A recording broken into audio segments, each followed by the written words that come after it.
Willie Guevara, williebox.org. What we're going to do today is we're going to review yesterday's trades on the Australian dollar. We had three trades called out in the live trade room as well as the trade copier. So I'm going to bring you to the box that we had at the London session when we opened. So here we are. I put a sell stop of 103.86, announced it in the room.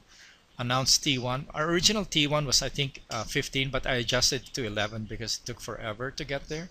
And the second target was 25 pips. And I also mentioned in the room, and I wrote it down in the text here, that our target here is 103.50. And as you can see, and the stop here was 22 pips. So we didn't trigger until you can count the candles, about 6 candles after the box was formed. So an hour and a half before we triggered. And yet you count the number of candles, how many candles before it hit the second target, about 2 more hours. So this a little longer than our normal trades, but that's the way it works. So this particular trade hit T1 and T2, okay, and you can see it kept falling further during the middle of the US session.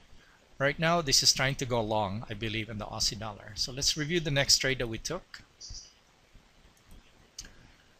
Okay, second trade we took in the room was the New Zealand dollar. You can see I put a sell stop here of 82.24. Now I like this from the beginning because of the way the candle formations. This is a Willie box trade. Okay, I didn't get in earlier here.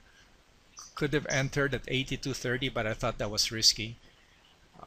And anyway, so again, it didn't trigger for quite a while, and then it took like almost 2 hours to even get to our first target. Okay, so but you can see that both targets got hit.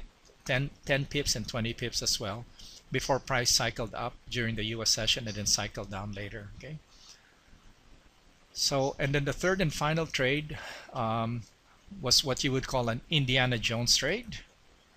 Life is an adventure, and this had to be the dollar yen. I think a lot of our members got very nervous because I called a long at 82.13.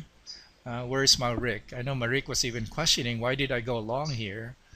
I remember that, 82.13, and you can see for the longest time this trade was underwater for about 2.5, 3 hours. You know, we entered here in the blue line and we were like, our stop was here. There's red line, guys. I put a stop of -23, and you can see that we got about 6-7 pips from the stop.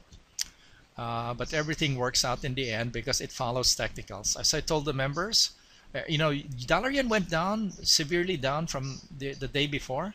And then I said, this chart is bullish. And I said to the people in the room, we're looking at 82.30, 82.40 target. And look at the peak at the US session was exactly 82.40, okay?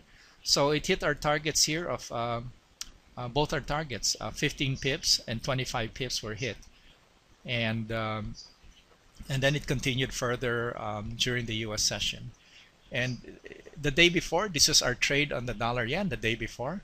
We shorted it at 82.86. Look at that. And then it hit all my targets, T1, T2, T3, up to 30 pips, and with a stop of 20 pips. So the dollar yen has been oscillating very nicely, so it might be heading down later today. Okay, so that completes our trades for yesterday, April 2nd.